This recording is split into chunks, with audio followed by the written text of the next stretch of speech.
This is the MicroCast from Microcosm Coaching. We encourage athletes of all ages, backgrounds, and ability levels to take small steps towards big dreams. Start small, dream big, and get matched today with a Microcosm coach by scheduling a free consultation call. Whether you're running your first 5K or 10th 100 miler, our team of certified coaches can help you reach your athletic goals. Visit us at microcosm-coaching.com to learn more and take a small step towards your big dreams today. And we're back. We're back. We took a break last week so that we could go race in San Francisco and travel and get some work done. And I'm feeling refreshed after a podcast taper. How are you feeling? Fresh? I'm feeling. That's a lie. I don't feel fresh at all. You're fresh? I feel buried under an inescapable avalanche of responsibility, but that is kind of my baseline. Did you have any coffee before this? I don't drink coffee after 10 a.m. No? I think I metabolize caffeine really, really slowly, and I'm like, I need it first thing when I wake up, and then I'm like, I have my cup, and that's it. I had a world record's worth of caffeine during my race. Oh, for how much caffeine did you take in? I took in 120 milligrams of caffeine during my race. I took in... How much is in the goo caffeine? The goo? Yeah. I don't know. Probably 30 milligrams. I had 2 caffeinated gels, which is low for me. Oh, gels. Yeah. I didn't have any caffeinated mix. Got hydration. It. Okay. That's not a lot for you. I did have a cup of coffee before the race. Yeah, but that's normal. That's normal. If I had Nothing new on race day. If I had a pre-race coffee right now, I would probably feel exponentially better than I do. Yeah. I'm just pretty tired. You're rocking the caffeine taper? I had an espresso this morning, which is my normal. I try not to overcompensate when I'm tired. It's just one of those days. It's snowing. We got home late last night. Yep. And it's been a full day, but I'm excited. Quick fact check, the caffeine taper doesn't exist. Don't do that. And avoid anyone that tells you that it does exist. All right, give us the roadmap for today. So we're going to talk through some hot or nots that athletes submitted. Thank you to everyone who sent these to us. Yes. And I'd encourage people to continue to send us these topics because I want to make sure that the questions we're answering feel relevant, and it's not just me trying to like do therapy on a podcast and work out stuff that like annoys me because I'm super petty and I will make the podcast just like a place for me to subtweet people that are posting bullshit on Instagram. So to avoid that, send me your ideas. I would encourage my athletes who know that I struggle to take a take on things to continue to send these Send TJ the spiciest questions possible so that we can get his opinion on things that he both has the authority to give his opinion on, and I don't know, maybe we'll see what happens when we get outside of your zone of practice. Ooh, I will be the first to recognize when I'm outside that zone and to set my professional boundaries. We love calling my shot. Then we're going to talk a little bit about our recent race in San Francisco, and coming out of that discussion, we are going to talk about the things that we like athletes to think about in terms of nutrition after races. Mm-hmm. Then zooming out, we're going to talk a little bit more about nutrition and diet in regards to what athletes should be focusing on in the off season or out of like peak performance season, because I believe that that is the best time for athletes to assess their diet, to assess how they're supporting themselves through fueling, and that's the best time to implement changes. Couldn't agree more. Can't wait for that. So, hot or not, toe yoga. Okay, I have absolutely no idea what this is. Oh, really? Yeah. You didn't, when you had plantar fasciitis, you weren't doing this? Or is that like when you like roll up a towel? Yeah. Well, there's lots of different moves you can do, but essentially toe yoga is like runner shorthand for foot strengthening. And I think that it can be really helpful for athletes. Obviously, it depends, which is the answer to all of our freaking questions here. It depends. I don't think that toe yoga is the secret to running success. I don't think everyone needs to do it all the time. I think that if you have a shaky foundation, you don't want to build a house on a shitty foundation. So make sure that your foundation is solid, and having strong feet, I think is really, research shows strong feet is important. Toe yoga and toe strengthening exercises can be a way of strengthening your feet if you've assessed that that is an area of weakness options for you. And I think this is particularly important with athletes who've become a little bit dependent on their carbon in plated shoes, because persistently training in plated shoes actually has been shown to lead to some weaknesses and imbalance in the lower legs and feet. So we'll see overuse injuries with athletes there. Make sure that you're just being intentional and strategic with your using of plated shoes. You don't need to run your recovery days in alpha flies. That's not good for you. That's not good for your feet. That's a waste of time and money for you. Also, you're just going to look silly shuffling around in like the Eliud Kipchoge alpha flies. But just sometimes you want to feel fast on your recovery days. My okay, we're gonna do it. It's turning into a subtweet. My least favorite thing in the world is when you see like some tech bro guy out in the wild and he's wearing like obviously plated shoes as his like casual like bar wear. What is up with that? That's freaking awesome. That's a guy who knows what he likes. He likes a stiff shoe to get around with the most efficiency possible. So how do you? I can barely drive in my like serious racing shoes. Really? Yeah. Well, that says probably more about your driving than those shoes. Yeah. Let me just say that. So foot strength, good, important, but assess what your weaknesses are and then think of a toe yoga program that assesses those. Yeah, or that addresses those. Any good, there's a lot of good lower leg stability exercises out there that will help with your foot strength too. And just running helps with it as rolling up the towel with your feet, I think, is great. There's some seated toe yoga moves that are helpful, like going up onto tiptoe while seated. Doing I'm sure right there's now. Some that are you doing toe? TJ's doing toe yoga under the desk here. Feels good. My foot's a little sore from the race. Yeah, I bet. Okay, glute bridges, hot or not? I'm going to say hot. I'm going to say hot as like, well. This is one of my desert island strength exercises. Like, if you said I could only do 3 exercises for the rest of my life, this would be one of them. Got to get that booty juicy. I do these like 3 times a week at least. Yeah. They're so helpful. And single leg version as well. Yeah, amazing. I really like athletes to, I think some great modifications are single leg glute bridges and banded glute bridges to help sort of advance your practice. Again, I love for runners to focus on those single leg exercises. So doing single leg glute bridges is really going to help make sure that your glutes and your posterior chain are firing in a way that's more analogous to actual running. But I also think a glute, just a normal glute bridge is great. I like to do my glute bridges elevated for a little additional lift and range of motion. You can pulse at the top too. Another thing I like athletes to do is focus on a really slow lower down. Like think powerful up, slow lower down. It looks really fun if you're doing it right. I laugh because I feel like for me, I just want to get the strength done with as quick as possible. And I never think about like those his little form. things. I like can't watch him do strength because the form is sometimes fine. It's good enough. Doesn't have to be perfect. We to work. all have room for growth. Doesn't have to be perfect. Doesn't to have work. to be well. I mean, with strength, your form should be good to get the most out of it possible. If you can feel the glutes firing, sure, you're probably doing a pretty good job. Yeah. Another thing I like to do to modify the glute bridge is you can use a foam roller and put your feet on the foam roller and do single leg glute bridges that way. And that sort of, because it adds a balance component, I like those. It'll activate your hamstring as well. So I really like that exercise. Pull-ups, hot or not? This is not a desert island exercise for me. There are benefits. You know, I think being a well-rounded athlete is great. You don't need to be able to bang out like 100 pull-ups to be a good runner. I like body weight exercises in general as a practice.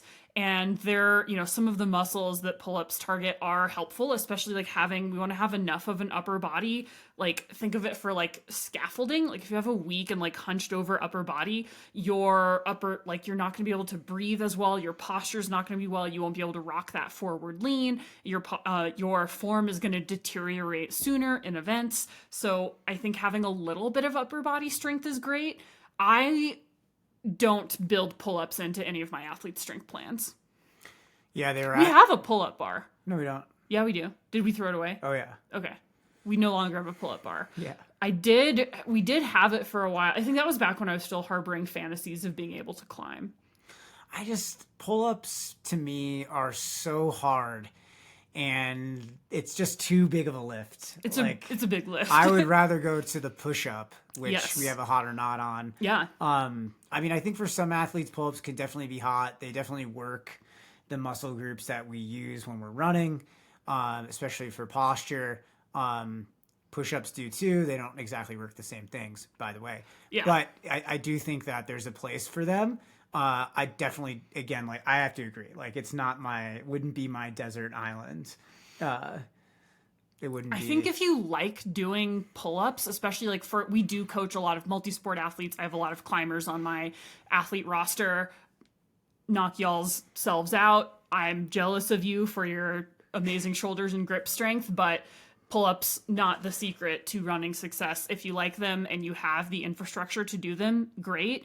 But I think focusing on them that's not where I would encourage athletes to focus. So push-ups, hot or not? I like the push-up. I don't think it's a desert island exercise for me, but I do, again, really like athletes being focused. I like body weight. I like making sure we have just enough upper body. We have enough upper body strength to support overall athleticism, to support good posture. For athletes using poles, making sure we have like functional upper body strength is important. Yeah. And again, I think being a well-rounded athlete is great. I also don't ever believe in vanity strength. Like we don't do anything just because we like it or just because it makes you sexy. That's a great way to get hurt and waste time. And push-ups are not that. They do have a specific place in running training. And I do assign this particularly during base building phases of my athletes' strength training programs. Yeah, I do a lot of push-ups myself. I think they're helpful. 3 sets of like 8 to 12 is great for a lot of folks. If you need to modify and go to your knees, great. But I think, making sure you have a really nice, strong core and really good form for these is key. And I would always rather athletes have great form and do a push-up on their knees than try to be a hero and have shitty, sloppy form and do like a crappy push-up not on their knees. Again, like we're not trying to be Hulk Hogan here. We want to make sure that everything we're doing is intentional. Love it.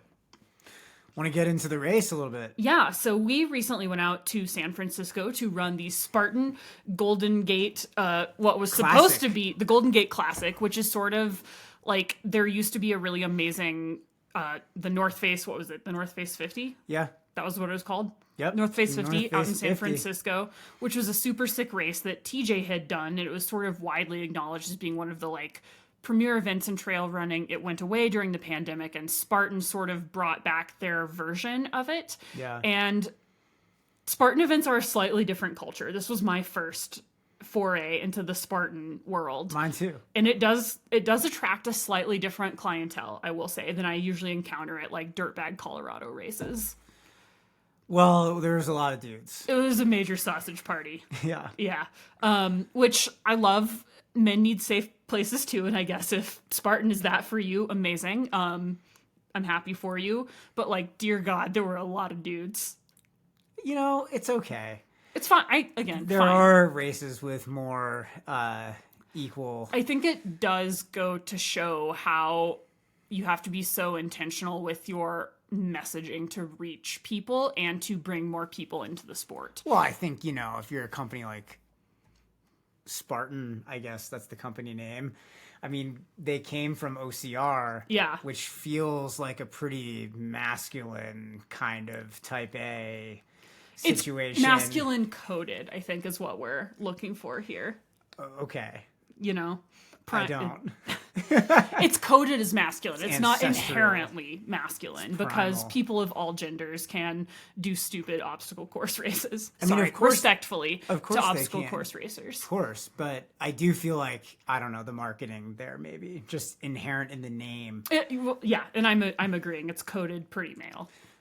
Oh, I understand what you're saying now. Yeah. Got it. Yeah. Well, it was interesting. I would say Okay, what? I just every time that we've gone out to San Francisco to race, there has been like a historic weather event. Yes. Both times. Last year when we went out to do this 2 years ago, we went out to do a 50-mile race that got canceled because of a bomb cyclone. And it looked like a similar thing might happen this time, but instead, TJ, do you want to tell us what happened on the morning of your would-be 50-mile race?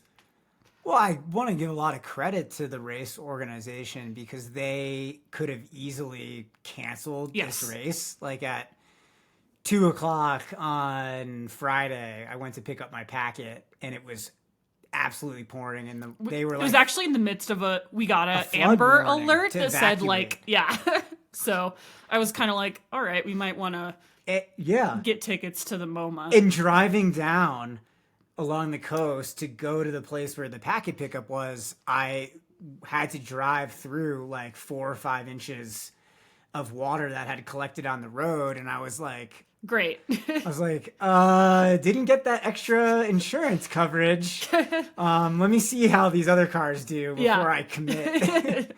And I got through, and it was fine, but like that was right when like we got that warning on our phones, like evacuate to high ground. Anything I've learned from Oregon Trail, the right choice is to always caulk the wagon and float it. Yeah, cars don't float, unfortunately. So that would have been really tough. Got to caulk the wagon and float it. When I went in to pick the packet up, I saw the race director, so I asked him like, hey man, like what's the deal? Like, are we gonna race or what? And he's like, absolutely, we're gonna do this. We have a meeting in a little while, and if anything changes, we will let you guys know. And so I don't know, I got my stuff, went back, we went to the movies, and then we got like carb loaded. Yep, got some pasta in, and right before we went to bed, I checked my phone, and I had gotten a text from the race saying, your race will start at 7 a.m. with a modification to your course. And I was like, oh, 7 a.m. start? That's great. Amazing. Yeah. Like, I don't have to wake up at 3 a.m. tomorrow. I love it. And so I went to bed really happy. And we got to the start of the race in the morning, and it wasn't raining. It was like decent out. Clearly still some weather on the other side of the bridge, but it was decent. Like it was totally acceptable. Like great temperature, honestly, for race.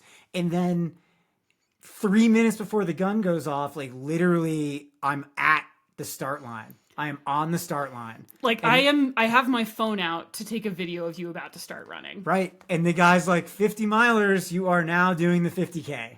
Yeah. And I was like, oh shit.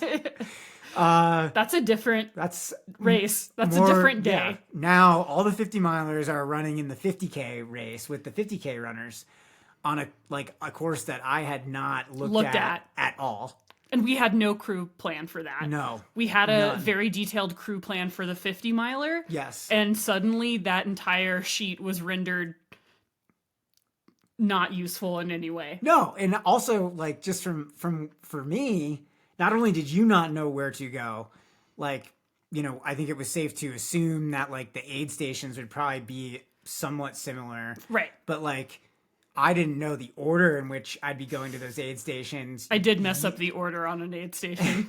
I also didn't know how far it would be between aid stations, what the terrain was like, any of the distances. And the guy was like, it will be about a 50K. And like, so like, this is good foreshadowing. Take us inside the mind of TJ David seconds after he discovers he is running a 50K he did not plan on running. How did you? Because like, I think there, like, some people could have panicked or been like, fuck this is not what I trained for, this is not what I came all the way out here for. Like, how did you pivot? What did that pivot look like in your head? What was your thought process?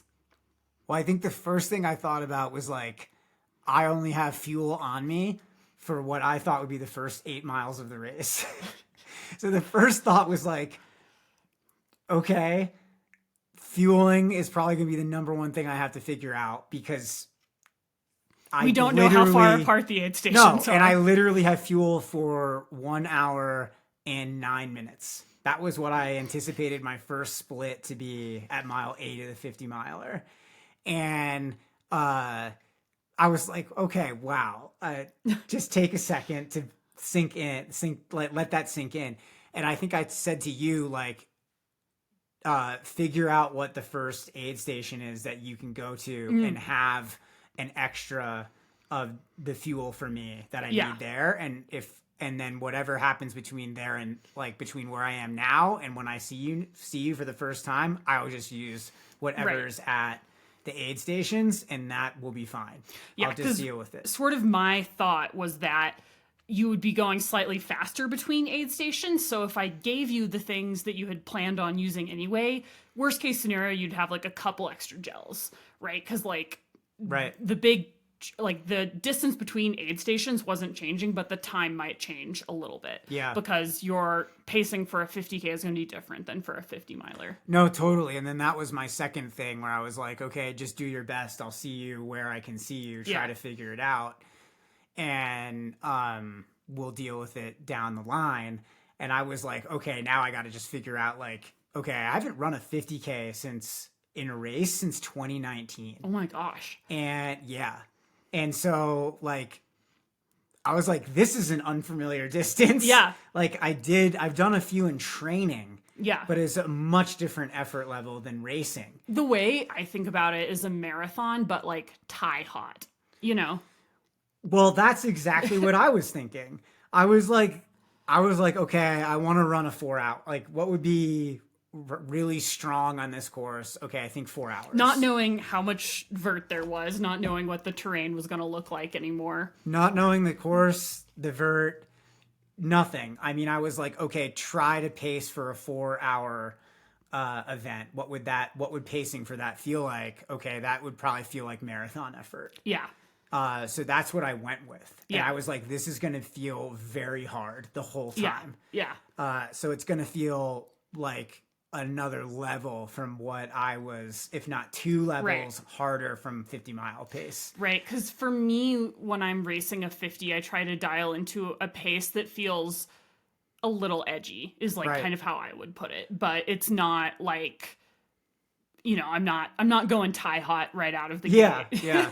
Well, like, I've got my glass of milk. I'm ready to, you know, dial things back if I need. I've got like my chili crisp on the side so I can add as I go. This is like self-seasoning. More like you're seasoned and you're ready from the start. Yeah. This is actually the day before we left, we went to get bagels for breakfast. Right. And I accidentally put too much hot sauce on my bagel and had like an anaphylactic episode in the deli. And that's what a 50K feels like. And that's what it felt like. Like literally when the gun went off, I was basically one notch below wanting to throw up. Yeah. And I just was like, that's marathon effort. Just how long can you hold this?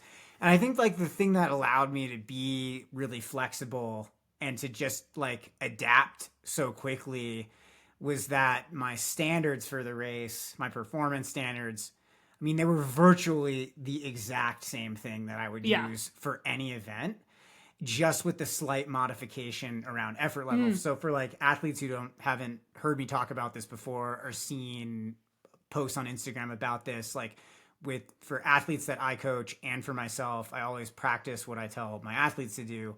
That's really important integrity for me. But I create performance standards. This is something that Can you define a performance standard for us? Yeah, I'm getting there.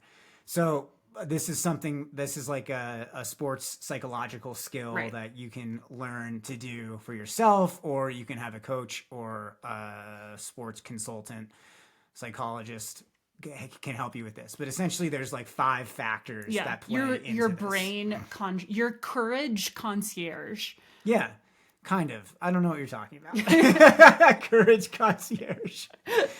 I need to be my own courage concierge. Exactly. And this is how I do that. Yes. So there's kind of 3 types of goals. We talk about this a lot on the podcast, right? There's the outcomes. Mm-hmm. So that's your time goal, 4 hours. Right, exactly.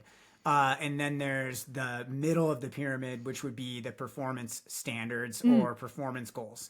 And then the low part of the pyramid would be the process goals. So it's like all the actions you take over, discrete moments in the race to produce the outcome that you want. Right. And the standards, the 5 main standards that I work with athletes on are 1, setting a predominant focus for the race. So focus is a thing you want to get you want to get more of. Yeah. Where your attention goes, you get more of that. You pick more of it up. So what you are focused on is the thing that you want more of during the race. So for me, I chose curiosity. Because the more curious I am the less judgmental I am. That's a great vibe to bring into a race that you did not know you were running. Yes. Yeah. It worked really well. I like that way of being because it has flexibility inherent in it, and flexibility is an essential mental tool for endurance athletes. Totally. Absolutely. So the second part of this would be like a predominant attitude. And so mine for... Like, how do I want to show up? Yes, exactly. Like, what's my attitude going to be? Like, what kind of, excitement or energy or stoke? Like, how do I want to show up? What's that like? Again, like that facet of being, that way of being. For me, it's cool and calm. No matter what's happening around me, I'm staying cool and calm. That's how I can problem solve to the best of my ability. That's how I can be more curious. That's how I can race to my potential. Judgment kills creativity, it kills problem solving, and it ruins performance. I've never heard of someone being like, wow, I really threw down the gauntlet and started judging myself, and that's when I unlocked that next level of performance and joy. No, but like there are plenty of athletes out there who have run very well or perform very well from that like temporarily from that place of like I have a chip on my shoulder. The reason I have an edge is because I talk down to myself, and the evidence shows that can in some circumstances lead to some short-term outcome, like ideal outcomes, but in the long term that is not seen as like a tool that most sports psychs recommend. I mean, because it leads to worse outcomes. Nobody recommends that as a tool, right? Like even if you want to create a clutch state, which is that moment where you like pump yourself up, let's go, let's fucking go, like 3 miles left, like now it's time to empty the tank, like this is how you get your PR. Like really conjuring up like that combination of intrinsic and extrinsic motivation to create the state you need now to perform. Like even that should not come from like, I'm here to prove it and to prove to myself. And you know what? You sucked those first few miles, but you're going to make up for it now. And like, even in that state, you really wouldn't want to try to access it from that place. So like, I know for me, the way my psychology works is that judgment and over evaluation can hold me back. So I create the exact feelings, the exact emotional state that I want to have for the race. I manufacture it as much as I can and put it into I create it in a way that will get me into the best possible head space to race the way I want in order to get the outcome that I want. I like to, when I'm racing or doing workouts or just living life in general, when I'm looking at my own self-talk, I always like to make sure that it either ends in question marks or exclamation points, because I either want it to come from that place of curiosity, like what could go right? Like how far can you go? How fast can you go? How well can you do this? Like what is there to get curious about? Or just pumping myself up with exclamation marks, or maybe an interrobang. But I think that's right, and like, so that kind of brings me to the next parts of the standards, which are like when you have the focus, you have the attitude, you need to define for yourself the effort level that you want to have. That's the thing that I had to change. For 50 miles, the effort level is comfortably uncomfortable. That's how I describe it. But for this race, I said I switched it to messy edge. I was thinking a lot about like needing to feel like at times like I might throw up. And did you throw up? No. Cool. And to try to not go over onto the unproductive side of that messy edge, but to be good with being there and to create from that place, knowing that like that would be the place that I could access the most potential from and have the greatest possibility of getting close to a 4-hour finish, which like I've only run one 4-hour 50K, and I think my previous 50K PR was like somewhere in the 4:30s on a comparable course. So I was like, let's do 4 hours. Let's take a half an hour off this time. I love that. What's the worst that can happen? Like, I don't want to race scared. Like from fear, what's the opposite state of fear? Like curiosity. The universe just gifted me a bonus 50K that I did not know I was going to run. I might as well try to PR by like a minute a mile. Right. Essentially. And so I kind of knew what the splits would be. That was helpful because I did a 4-hour 50K in training on flatter terrain with a third of the vert. Yeah. So I had some reference points, which was helpful. And then, so that's how I assessed that I needed to change one standard. Cool. Go to the messy edge and be comfortable there. Don't judge it. Be curious about it. And then the other part was that, okay, so I have to have the feeling that I want to embody during the race. And for me, I call the feeling that I want to have in my body alignment.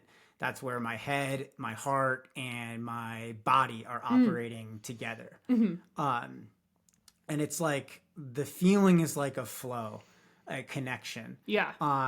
It's a place that I can only get to when the goal I'm working towards and my skill level are just enough of a match. Yeah. And I think I was maybe a little off on this because my goal time was pretty aspirational. Yeah. And then the last thing were supportive thoughts. That's the fifth part of creating your performance standards. So what are you really in control of during a race? Thoughts, words, and actions. Right. Performance standards are the things you're in control of no matter what is going on outside of you. And if you are crystal clear about those things, it doesn't matter what race length you're running. Yeah. You just adapt those to the situation and you go.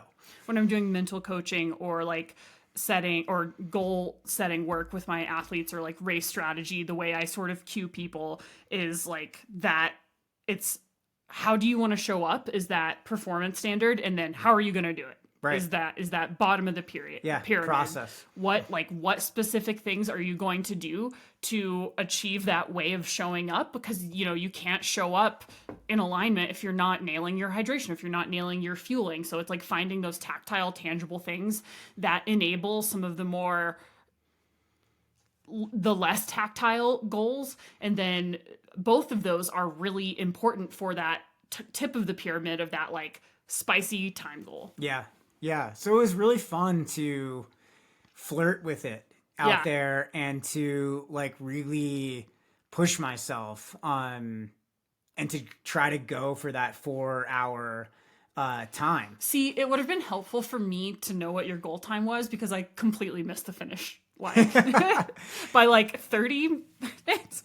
I mean, there was nothing really that I could do to tell you. Yeah. Like I kind of like figure that all out within 3 minutes. Yeah. And it just happened very fast. And all of a sudden the race was starting and there was, only what you can do is just commit to what you said you'd do. Right. And I'm the kind of person that cares a lot about that integrity and in agreements. Right. Like if I agree to something within myself, I'm going to do whatever I can to uphold that agreement. If I agree to something with you, an athlete in business and family, relationships, whatever, I'm going to do 100% to uphold exactly what I said that agreement was. Yeah. And if I can't, I'm going to be very explicit and own why I can't. And there was no reason for me to back off that time and that commitment I made to myself at all during the race. Like, even though my paces fell off right after, like at about marathon. Yeah. I went through the marathon at like 3:40. Yeah. And that trouble was like I did not know how long the race was. Yeah. Like when someone's like it's a 50K or it's about a 50K, that's like Those a little different. Races. Like is this 28 miles, 29 miles, 30? 35 miles? Is it 34? Yeah. Is this a 55K? Yeah. What's going on? Like I didn't know how far I had until the finish line. Until I got to the last steep climb of the race at mile 27.6. And I remember this specifically because there was a dude who was like setting up the road there. Yeah. And he was like, "What mileage are you at?" And I was like, "Aren't you supposed to know that?" And he's like, "I'm just double checking." And I was like, 27.6. And I was going up the hill and I was like, "Do you know how much farther we have?" Because I was like getting curious because for me it was feeling really messy. Yeah. Like, and I had a steep, what I thought was probably a 12% graded climb. Yeah. And if he was like, it's 6 miles to the finish, I would have hiked. Yeah. But he said it's only 4 more miles. So you were like, so let's I fucking was go. like, oh, so it's a 32 mile race. Okay, Yeah. it's only 1 mile more than 50K. Fine, I'm gonna fucking run this hill. Yeah. And you know, that was nice. That was like, okay, I know how much further to go. But it, you know, at that point, I knew I wasn't gonna do 4 hours and 15 minutes. So your 4 miles and 15 your minutes. day began with having to on the spot recalibrate all of your goals. I mean, not your process goals necessarily, and not your performance standard goals, which I think is key, because like you knew, like, okay, no, like they could have said you're doing a 10K and you would have still been like, okay, I'm gonna show up in this way, I'm gonna be curious.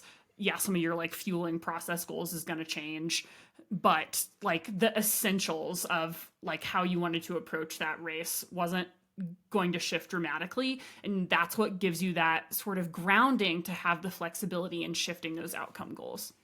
Exactly. And like what is most important for athletes to know about is that if you're clear on who you need to be to create the outcome you want, that's all you really need to know. Yeah. You don't really need anything else, because once you're clear on who you need to be, the process goals, they are a natural outcome from that place. Right. And an outcome can't create itself. Only the discrete processes that lead to that outcome can create that outcome. So really the most important thing to focus on is who do I need to be and what do I need to do to create the outcome? And the first thing is who, because who will determine what you do. Yeah. Like that determines everything. Something that is a rule of writing that I think is also a great rule for athletics is character is action. Action defines character. Like when you're writing, you don't want to ever say like, Stacy was a messy person. You want to describe how she embodies that messiness. And so like, I think that that rule also works well for life, right? Like we all like to think we are certain people, but what matters is our actions. Totally. Actions say everything. I think we talked about this on a previous podcast, but it's like, I can learn more from an athlete about how committed they are by what they don't do than by what they do. Yeah. Because like the discrete actions that you take to support your goals. What are those things that people don't do that's like a red flag, a commitment red flag for you? Well, first of all, the low-hanging fruit. Like I don't prioritize sleep, I don't prioritize nutrition, I don't prioritize strength. Then there's consistency. It's nice to have intention to get out the door, but do you actually get out the door and do the work? And are you the kind of athlete who, if like you have a 60-minute run, but you only have time for 20 minutes, you just don't do anything? Right. That says so much about your commitment. Like if you're that athlete that doesn't do anything, like something that you can do right now today to totally change the outcomes that you're playing for and to put them in alignment with what you want to create is just get out for those 20 minutes. Yeah. It will fucking change your life. Yep. It will change everything. Just get started. Just get, like, literally, it will make such a difference over time. I think other things are like the thoughts that athletes have. Mm-hmm. So like, if I say I'm bad at hills, I'm not going to run that 12% graded hill at mile 27.6 of the race when I'm fucking tired and feeling like I'm going to throw up. Yeah. Like I'm going to remember that thought, and that's going to be who I become in the race. Right. So people who cling to counterproductive stories. Right. Our thoughts influence our actions. The things we tell ourselves, the truths we hold about ourselves influence what we do, especially when it matters. Yeah. Especially when we're under pressure, when we're under tension, when we're trying to perform. So those actions, whether what you're willing to do and what you don't do, tells me a lot about your thoughts. Yeah. And what's going on internally, and how we can start to reverse those things to rewire your system to move in the direction of what you want to create. So anyways, that's just a couple of those things. I mean, that's a lot of. Can I share the number one thing I learned from your race? Yeah, that'd be nice. So I'm going to pull up your Strava. I'm going to embarrass you on the podcast. Not my Strava. I'm pulling up your Strava. Vamping. Oh, Okay. So I'm going to look at your activities. I'm particularly interested in... What are you doing? I'm interested in your recovery runs. So here's one at 8:30 pace. Here's one at 9:30 pace. Here's one at like a little slower than 8-minute pace. These are all recovery days. Here's one at 9:15 pace. So we're looking at like higher 8s, lower 9s for a lot of your recovery days. What was your average race pace for your 50K? 8-minute pace. No, it was 8:12. Fucking A. And a lot of the first 20 miles I did at 7:30 pace. Yeah. Which was fast. When I was looking at your splits, I felt educated. I was like, oh, that's what it looks like to take your recovery days seriously. Because in talking with my coach, I was like, what's that next thing I can do to eke out the next 1%? He was just like, run slower.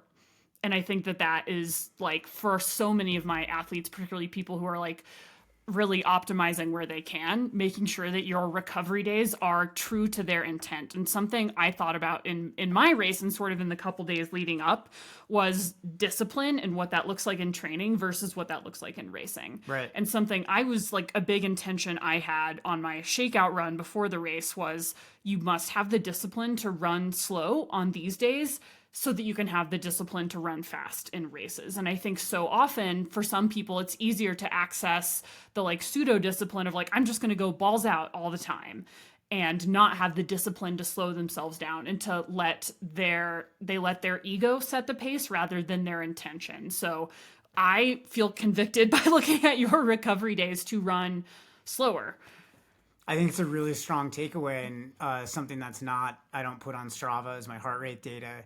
But Training you don't Peaks, do shirtless selfies or heart rate data. Training Peaks allows me to keep track of those That's only things. for the OnlyFans people. If you subscribe, you could see my heart rate data. On those easy runs, my heart rate is usually about 110 to 113 BPM. And during the race, my average heart rate was 168. Yeah. So I'm basically like that polarization, like that huge contrast between the recovery day and then like I essentially ran that race probably way faster than my coach thought I could, I would imagine, because like when we do our training, I do my runs pretty freaking easy and I definitely try never to be in gray areas because it just produces unproductive stress. I ran this race a lot closer to my 1 hour effort than I did to my zone 2 easy effort. Yeah. Which is kind of really cool to think about, like that you can maintain such a high heart rate for so long. I mean, clearly what would be nice if I could go that fast and have a lower heart rate, that would be a great sign of fitness improvement. But that's proof that I become extremely efficient at processing lactate and the other byproducts of, high intensity work that allow you to have that kind of heart rate for that long and not, totally go off the cliff. Yeah, I think my takeaway and what I hope athletes learn from that is discipline. Keep those easy days easy. It would be amazing if your easy days are slower than your 50K race pace. Like that's pretty ideal. And I just give yourself that, like, I think so often people are like, I have to run faster. Like it feels so uncomfortable to run slow. I'm worried that it's embarrassing or like I'm not impressive, and have that discipline to really run a recovery effort. All right. Before we get into our post-race recovery nutrition, you also raced and had a strong effort. What were your goals going into the race? Did you accomplish them? And what did you learn? So I raced a 25K, which is not my typical race distance, but I really want to continue to put myself out there and do faster races that are a little bit spicier, particularly because it's like not a huge deal to like taper and recover from them. Although, dear Jesus, was I sore yesterday on the plane. Running fast does indeed mess your legs up. There's some good hills on that course. There's some solid hills. That was not a flat course. It is not a flat course. So I really wanted to, I used it as like a focused effort and not any kind of like you were really approaching this like an A event. Yeah. And Unfortunately, it ended up being a different event, but for me, this was like a C event, like a focused long run. Just a hard long run. And I freaking loved it. It made me think like I want to do way more fun, short races because I just had a great time. And my like how do I want to show up was like no excuses. Like do not bring some bullshit story about how you're not good at 25Ks because you're really more of a 100-mile runner and you're still recovering from Leadville. I was like, I'm just going to check every single story at the door. Like I'm not even going to tell it. Like I'm not even going to try to write a new story. Just like, let's go blank slate, you know? And my goal was anytime I started to have thoughts, run faster. Oh, I love that. If you're thinking you're not running fast enough. That was my goal. And definitely achieved that. And I got third, which I was pretty pumped on. And I just want to say that there were 3 women in the top 6 of a very male skewed race. And we love it when ladies bring their A game. And men, don't be shy. Reach out. Get a coach. We're here for you. Gosh, why don't you don't have to suffer on your own? So I love the guys that I coach because they've stepped up and asked for help. I know how hard that was for me for so long in many areas of my life. It's not easy for guys to do that.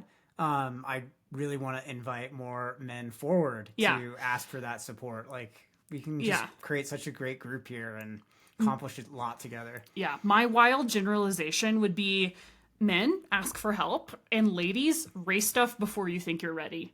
Don't wait to feel ready. Sign up. Do you think that that's more of a message for you? For me? Yeah. Probably also, yeah.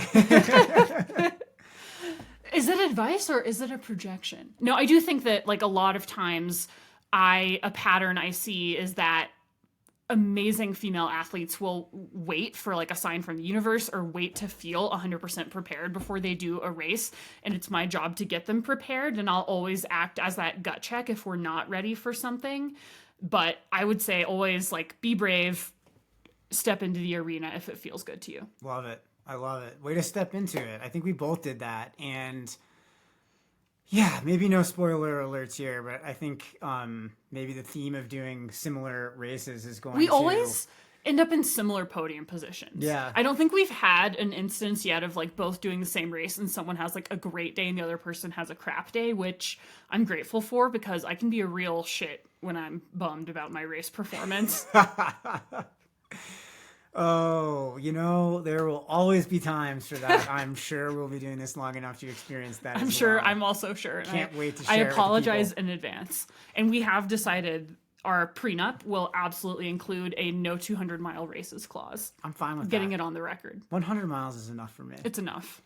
I'm going to coach 200 milers. Yes. But I'm not going to run them. I'm down to coach and to supervise, but I don't want to run for 3 days.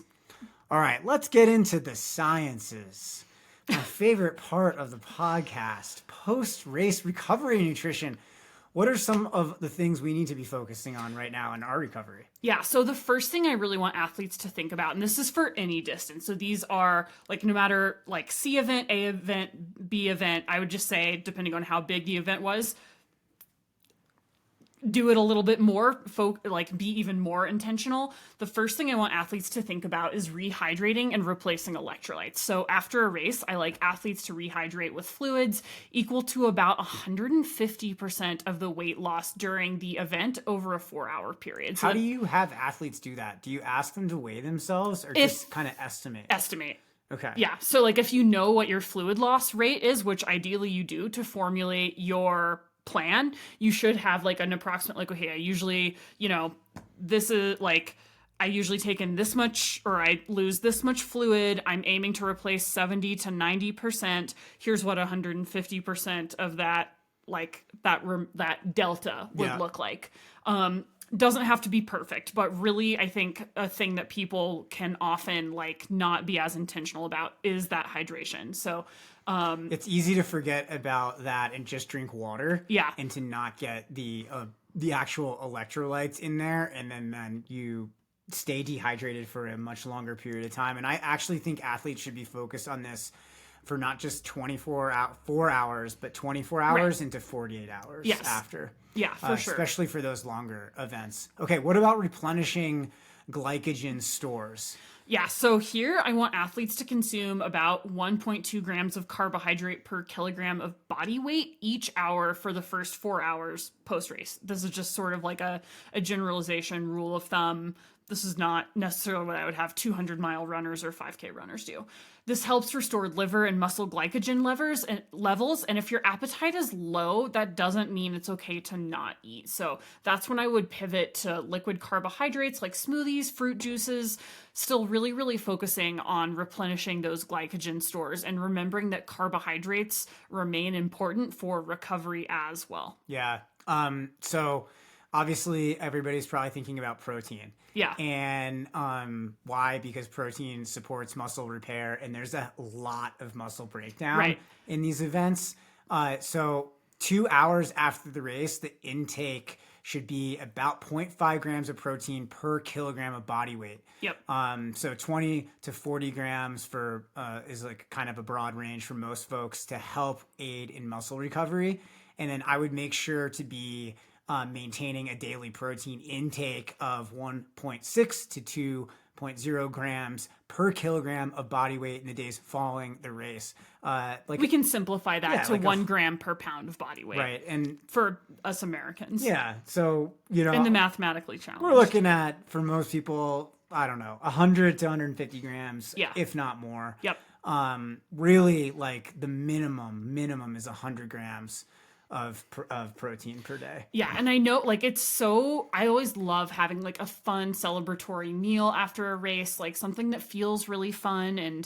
But I always want athletes to make sure that we're being intentional with the quality of foods as well. Like, have that post-race celebration pizza, that cheeseburger, whatever that is, but don't be afraid to throw in that juice or that protein shake to make sure that you're covering your macronutrient bases. I think one of the things that happens from a habits perspective is that athletes put so much into the process of what do I need to do to prepare for my race? Yeah. For months and months. They do carb load. They maybe do a fiber taper. Well, and then they're on top of their protein intake and getting, what they need. And then the race happens and then they like let that stuff go. Yeah. And it impairs the recovery process. So the recovery process really needs to be as focused, if not more focused, than the process that you spent to prepare for the race.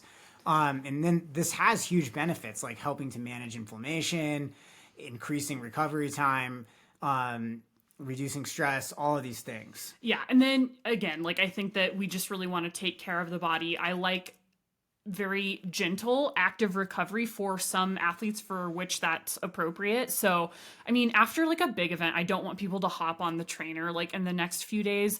Gentle walks is great. Non-athletic hikes, I always tell people, don't do something that your friends would think is exercise. Dog walks, great. Like, you don't want to just be a vegetable because things can get really stiff and that can delay recovery, but we don't want to get on the assault bike or start, doing like Peloton workouts with Robin the day after your A event. Just rest, my friends. It'll benefit you in the long run. Gentle swims, great, like things that can help restore mobility. Foam rolling, massage, yoga, deep great. Breathing. Ooh, we love some deep breathing. It's recovery. Yes. It is not training, and make sure you're differentiating between the two.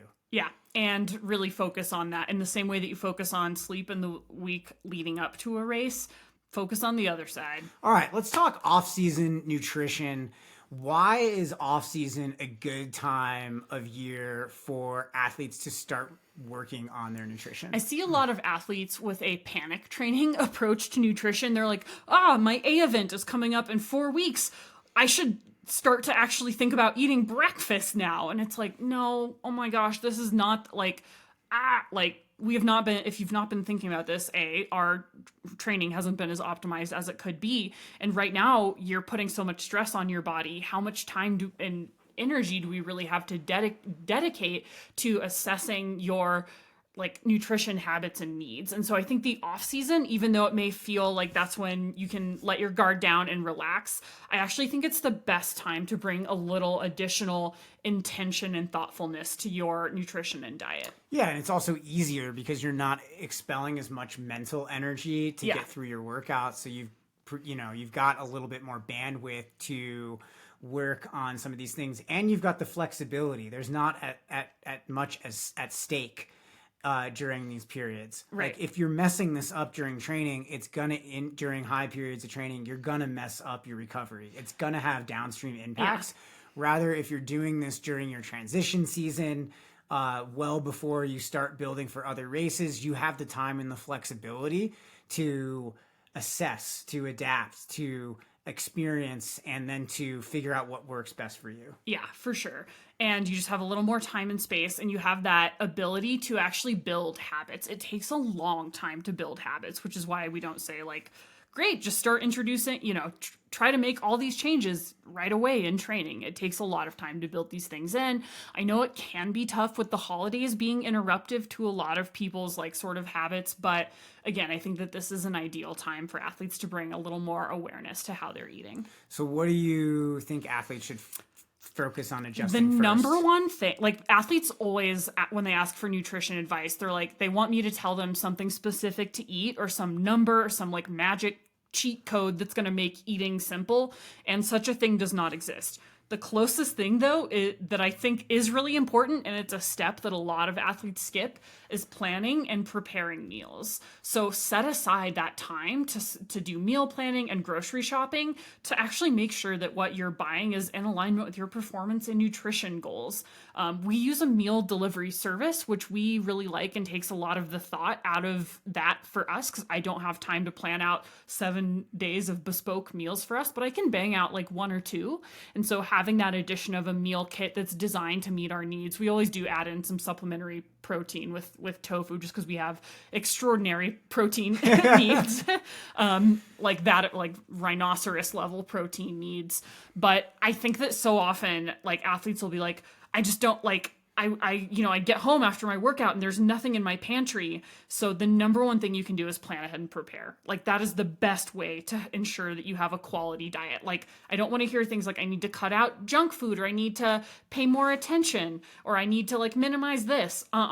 Plan and prepare. That's I always like to think of things in positive, like add things in. I don't want athletes to think about things in like restrictive terms. And I think planning ahead and preparing is a great way to like goal set with how your diet can support your performance goals. Well, just think about, and to get ahead of it. Just think about, how do we create an outcome? Yeah. We have to have discrete steps. Yep. That we lean into, that we commit to each day. Yeah. That add up.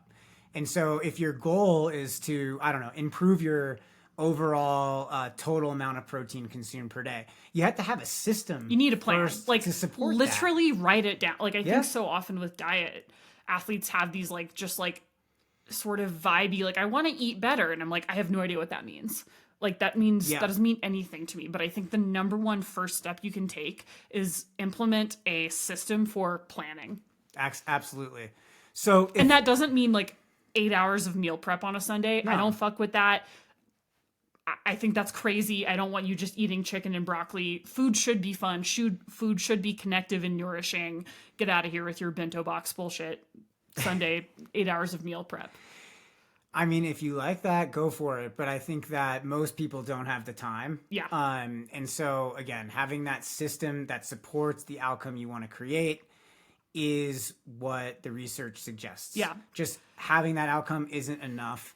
So what if we want to adjust our macronutrient intake? How do we align our intake of carbohydrates, proteins, and fats? Like, should we be thinking about that in terms of what our training volume and intensity is like? If we're reducing training, should we be reducing those things? Like, what does that look like? So I think in the same way that we think about periodization for strength training and for our endurance training, we want to think about diet in similar terms. So you want to be aligning your intake of carbohydrates, proteins, and fats with your training volume and intensity. This almost never means dialing, like it usually is dialing things up for key days. Yeah. It's not something I don't want athletes to read in between the lines here is eat less because I'm training less, or like eat less on recovery days. It's more like, well, we're actually just dialing up the intention for long runs and workouts more often than not. You might, for like rest days and for like lower volume sessions, maybe you don't need as many carbohydrates, but you have to note, like, it's important to note that your carbohydrate intake needs to match your volume and intensity for those of us training through the off season. Your protein needs are also going to change depending on your strength goals and the volume and intensity of your training. For instance, if you're doing more strength training during the off season, you might want to increase your protein intake slightly. So if you're doing more like aerobic focused based training, maybe you don't need to dial up the carbohydrate knob quite as much. If you're working on that VO2 max and that high end intensity, sister, brother, relative of mine, you gotta dial up those carbohydrates. Carbs, baby. Yep. That's what we want. Something that I like, a resource I like, is called the Performance Plate, which is something that people can Google, which has like really easy to visualize recommendations for recovery days, and normal days and hard days. And I think that's an easy way to think, because like it's not like every single day you need to like be totally reinventing the wheel. It's sort of like a rule of thirds situation for that recovery day, with color, protein, and carb. Color being like fun fruits and veggies, and then more protein and more carb depending on what the intensity looks like for your other days. I think it's also like, if we go back to our recovery principles, something that I see athletes like in transition season or quote unquote off season, are a great time of year to work on this. Like if you're doing a workout, your recovery needs in terms of carbohydrate and protein are actually still increased the day after. Yeah. And athletes who are doing maybe a recovery effort the day after a bigger session, if they're reducing their intake, that can become problematic over time and lead to a less than desirable recovery. Yeah. And so like in periods of less stress and demand and pressure with training, precision and making sure that you're executing and recovering very well, like these transition seasons, you have time to kind of tailor and focus in on maybe where you've been making mistakes in the past. Yeah. I think, athletes often are like, well, I'm doing less, so I should eat less. And that's really, really problematic. Yeah. It's usually looking more at the distribution of macronutrients. Sure. And I do think that, unfortunately, what I've seen in practice is that a lot of athletes think because they're having a recovery day or an easier running day that it's okay to eat less. And so that's not the goal. That is not the goal. Right. And so I do think that it's just important to recognize that, get that information out there, and then say, okay, well, maybe my approach isn't correct. What can I do during this next 6 weeks to work on that a little bit and make sure I bring this back into alignment, because that's going to create better training outcomes. Yeah, but making sure to do more on harder days, right? Yeah, like sure. If you're eating the same way on your recovery days as your long run days, you're not doing it right. Big trouble. Big trouble. Okay. Diversifying micronutrient sources. What's this all about? So, I think this is a great time to just sort of assess how diverse is your diet and to bring more things to the table for yourself. So, incorporating a variety of fruits, vegetables, whole grains to really ensure that you're getting that broad spectrum of vitamins and minerals for overall health. And that's because a peak training period, like 3 months, 12 weeks before a race, places higher stress and demands on your body's systems, which often increases the micronutrient requirements for your body to function properly. So the off season is a great time for runners to consider getting a basic athlete blood panel to check under the hood and see if there are any deficiencies that need to be addressed. And we typically like to address those from a food first perspective, and making sure that, but sometimes supplementation when recommended by an expert can be helpful as well. I especially like runners to pay attention to iron status and getting a full iron panel, which includes ferritin. I like athletes to look at their vitamin D for bone health, muscle strength, immune function, their red blood cell magnesium, which impacts your iron storage, B12, which is an energy producer, and a basic complete blood count are pretty good things to look at in terms of blood markers and biomarkers.